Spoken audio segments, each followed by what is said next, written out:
Hai teman-teman, perkenalkan nama saya Sofia Anggriani. Di video kali ini saya akan mereview ternak unggulan yang merupakan tugas dari mata kuliah dasar peternakan yang dibimbing oleh Ibu Tati Vidianasari. Hewan ternak merupakan binatang yang telah mengalami domestikasi. Ternak dapat dibagi menjadi ternak ruminansia, yaitu sapi domba, non-ruminansia, unggas, dan pseudoruminan, yaitu kuda dan kelinci.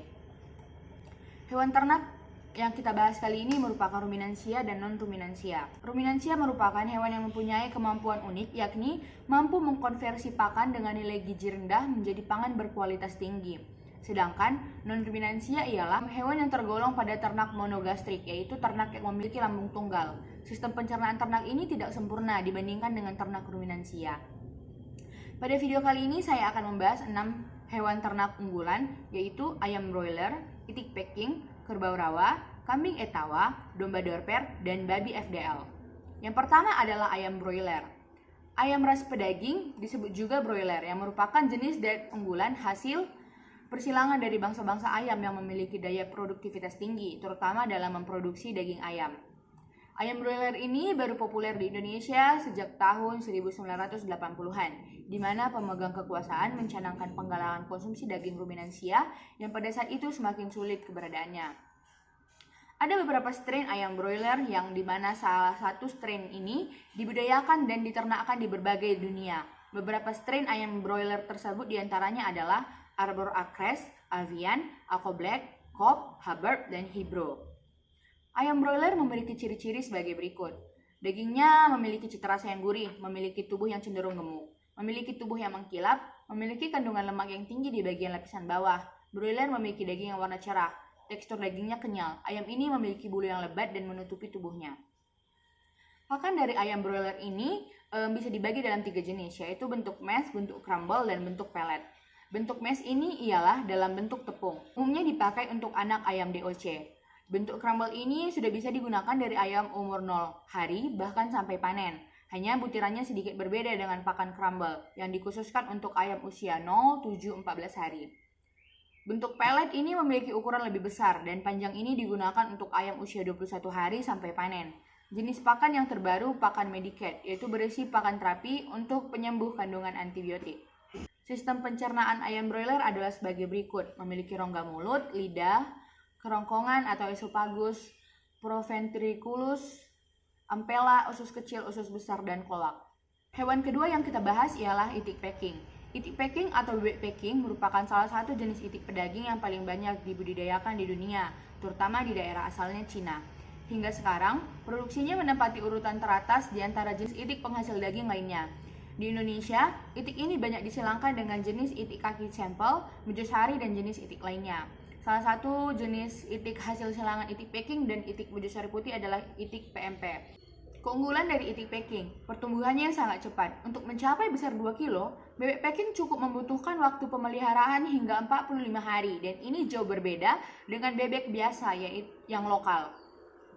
Dan ini jauh berbeda dengan bebek biasa atau bebek lokal yang membutuhkan waktu pemeliharaan 2 hingga 3 bulan hanya untuk mencapai berat 1,3 kg. Bobot dari itik peking ini sendiri mencapai 3,6 sampai 4,1 kg per ekor. Produksinya 110 sampai 130 butir per tahun.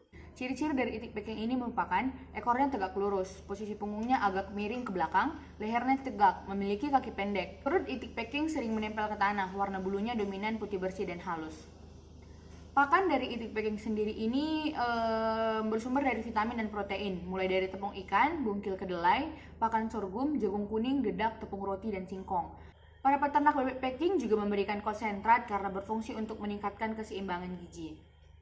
Selain karena laju pertumbuhan yang cepat, bebek peking ini juga dikenal sebagai salah satu unggas yang tahan penyakit dibandingkan dengan bebek lokal. Semakin singkatnya waktu pemeliharaan, maka biaya untuk pakan juga semakin berkurang.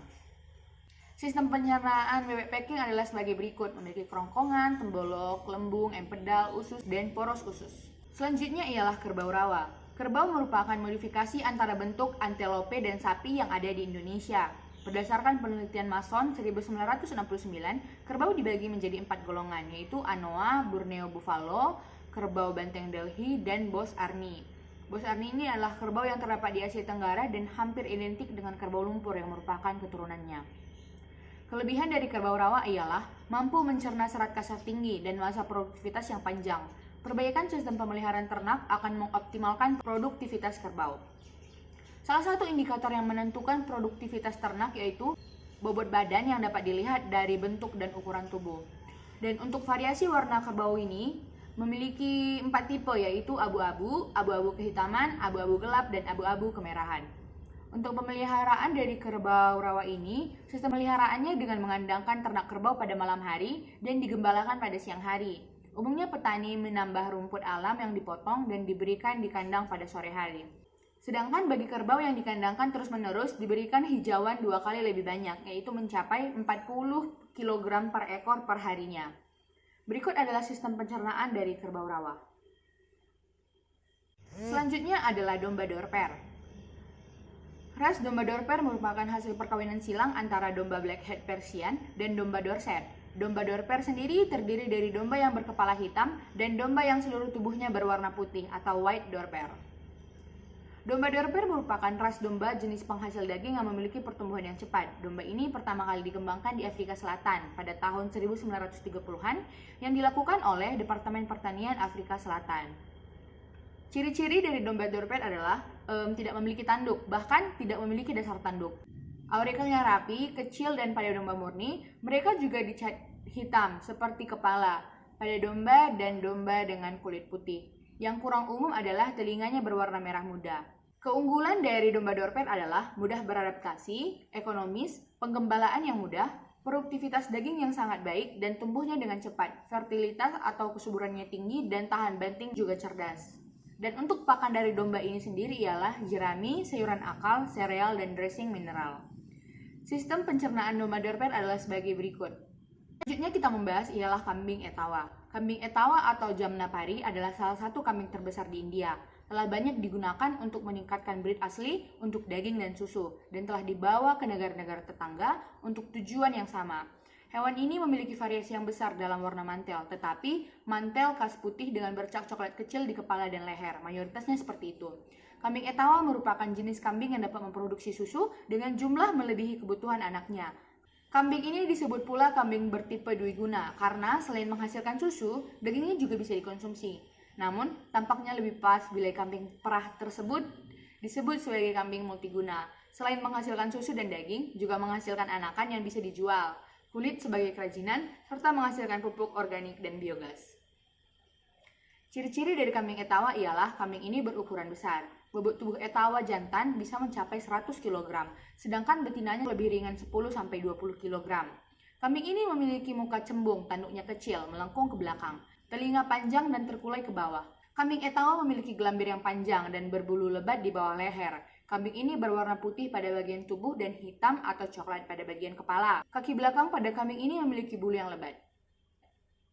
Ada berbagai macam pakan pada kambing Etawa. Yang pertama itu pakan yang diberikan dalam komposisi tertentu. Misalnya, campuran beberapa bahan pakan yang mengandung zat gizi seimbang disebut sebagai ransum.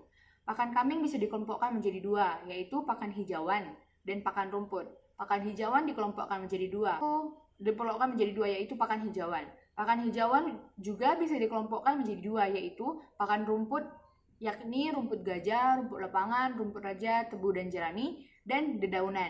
Dedaunan ini termasuk daun nangka, waru, singkong, ketela rambat, turi, lamtoro, gamal, kacang tanah, dan kedelai. Yang kedua itu pakan penguat atau konsentrat. Pakan konsentrat ini disusun dari biji-bijian dan umbi-umbian.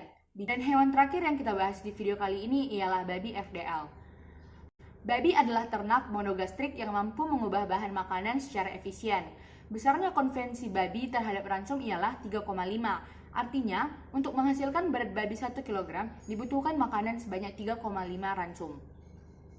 Secara umum, dikenal 3 tipe babi, yaitu lard type, yaitu babi tipe lemak, bacon type, yaitu tipe sedang, dan meat type, yaitu tipe daging. Di negara maju dan negara berkembang peternakan babinya, di negara maju dan negara berkembang peternakan babinya, penggolongan ini hampir tidak ditemui lagi karena tujuannya dari pemeliharaannya sudah untuk menghasilkan daging babi yang berkualitas baik tanpa melihat tipe babi yang dipeliharanya. Kelebihan dari babi FDL ini ialah memiliki potensi sebagai sumber protein hewani dengan sifat yang dimiliki yaitu profilik, memiliki banyak anak setiap kelahiran. yakni beranak 2 kali setahun dan beranak antara 10 sampai 14 ekor. Dan efisien dalam mengkonversi bahan makanan menjadi daging. Baik, jadi sekian penjelasan saya tentang ternak unggulan. Jika ada kesalahan kata atau kesalahan pengucapan ataupun kesalahan informasi, mohon dikoreksi dan mohon dimaafkan. Terima kasih.